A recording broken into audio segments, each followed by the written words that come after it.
Hawakan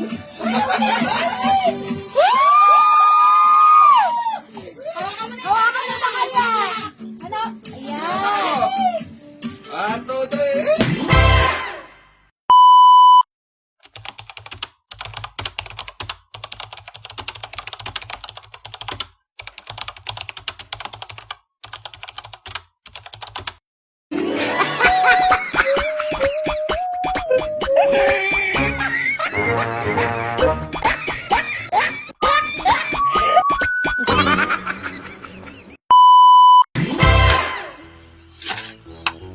Buksan na natin to kasi anniversary.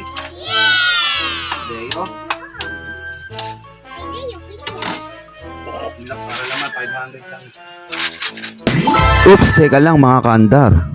Bago ko ipakita ang laman ng alikansya ko, ipakita muna natin kung paano ko pinaghirapan ang bawat barya na hinuhulog ko sa aking alikansya para na din makita ng aking basher kung totoo na nga ba ang kanyang sinasabi. Kaya tara, simulan na natin to. Ayun, what's up mga kaandar? Ako nga pala si Boste, ang inyong lingkod. Siyempre, marami pang hindi nakakakilala sa atin. Siyempre, hindi naman tayo sikat. At yun na nga pala mga boss, no? Kaya ginawa ko tong video na to dahil sa isang tao na nag-message sa akin na wala naman akong ginagawang kasalanan sa kanya, pero parang nai-insecure siya sa akin, no? Parang naiinis siya sa akin at nayayabangan siya sa akin na hindi naman natin alam, no? At yun na nga pala mga boss, ako nga pala si Teng, isang full-time tattoo artist din nga pala ako. Bago mag-pandemic, syempre nagkaroon ng pandemic, iyon humina na yung mga clients, mga clean na dumarating sa shop natin. Kaya napagpasyahan ko gumawa ng YouTube channel na ang content private part tattoo. Yun nga lang sa hindi magandang dahilan, dahil hindi rin maganda yung content ko, yun nauuwi sa pagtatalo ng aking partner. Hininto ko at iyon na rin, nung hininto ko, naban na rin yung YouTube channel ko, kaya na-terminate na to at nawala. Sobrang panghihinayang na nga lang dahil umabot na rin ako sa 15k subscribers, kaya talagang laki ng panghihinayang ko nung nawala yung YouTube channel ko. Kaya doon ako nakapag-decide na magtrabaho na lang muna ako bilang isang forklift operator, dahil yun naman talaga ang skill ko. At ang unang araw ko nga dito ay talagang sobrang sakit ng katawan ko. Syempre sobrang paninibago dahil nasanay lang tayo sa pagtatato sa ilang taon, di ba? Ilang taon din ako na-stuck sa bahay at walang ginawa, puro tattoo na lang. And then yun na nga, pumasok yung pandemic at talagang nawala na yung client, pa isa-isa na lang. Sa isang buwan, isa, dalawa, puro minimal tattoo pa yung design. Kaya yun, doon na ako nag-decide na maghanap na lang ng trabaho at makapagtrabaho muna, dahil yung pagtatato nandyan din lang naman. Pwede rin naman natin i-schedule kung meron magpapatato para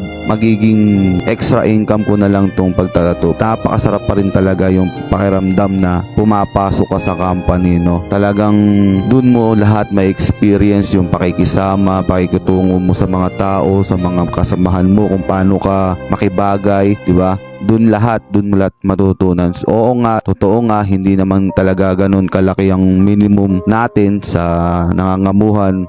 Pero talagang tiyagaan lang, at basta mahalaga, pumaparehas ka sa buhay, wala kang nasasagasang ibang tao, hindi ka nagnanakaw, at wala kang ginagawang hindi maganda sa mga kapwa mo para kumita ng pera.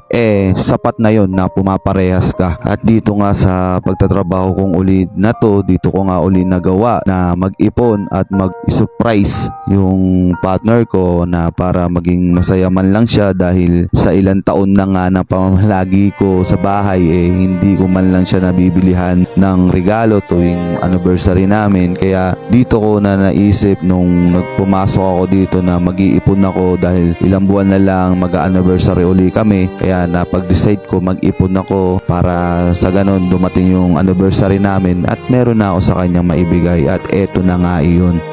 eto na nga yung time na bubuksan ko yung mahiwaga kong alikansiyam. Yan, almost 2 months ko nga din pala tong pinag-ipunan, no, hinulugan. Kada sahod ko naguhulog ako dito. Lahat ng nagiging exam pera ko dito ko hinuhulog para talaga makaipon ako. At shoutout nga pala sa bilas ko kay Jake. Maraming salamat dahil sa tulong niya na magpagawa ng money bouquet yon. Maraming salamat pati kay Angie na nagbilang ng pera na to at pati itong dalawang tikiting na pamangkin ko. Shoutout sa inyo, Nemi at Quincy, dahil sa inyo nabudol nyo ko. Pero thank you sa suporta. Yan, eto na nga yung naipon natin. Bali, umabot din siya na mahigit 7K sa loob lang ng 2 months na napag-ipon natin. Kaya di na ako nagdalawang isip at nagdali-dali na akong maghanda. At eto na ngayon yung kibasa ng aking mahiwagang pag-iipon. Eto na nga, panoorin nyo. Go guys, eto. Bibigyan ko ng mahiwagang regalo. Eto. Ito.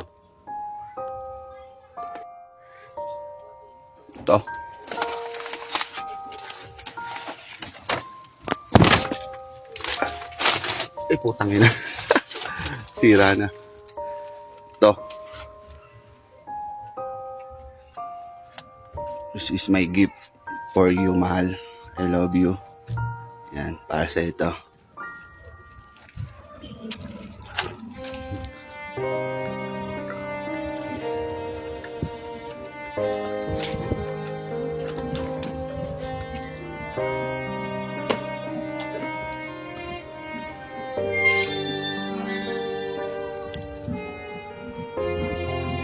Mahal!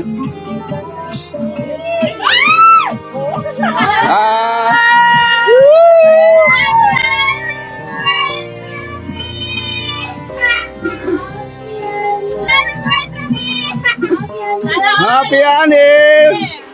Sana all! Yan.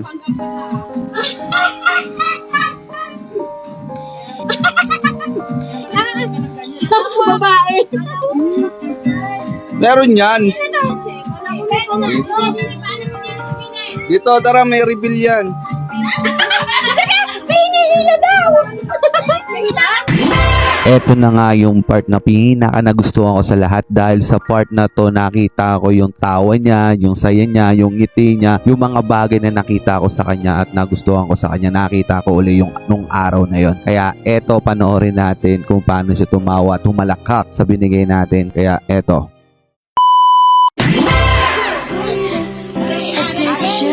You're my strongest inspiration, and I love you. It's true. There's no mountain I could not climb as long as you are mine, and I thank you for being you. I'll be your best friend.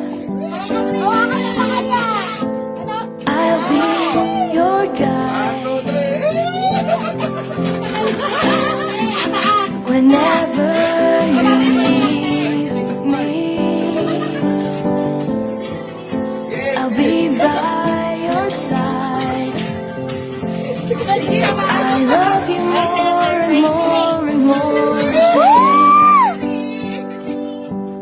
I love you more and more and more than I can say.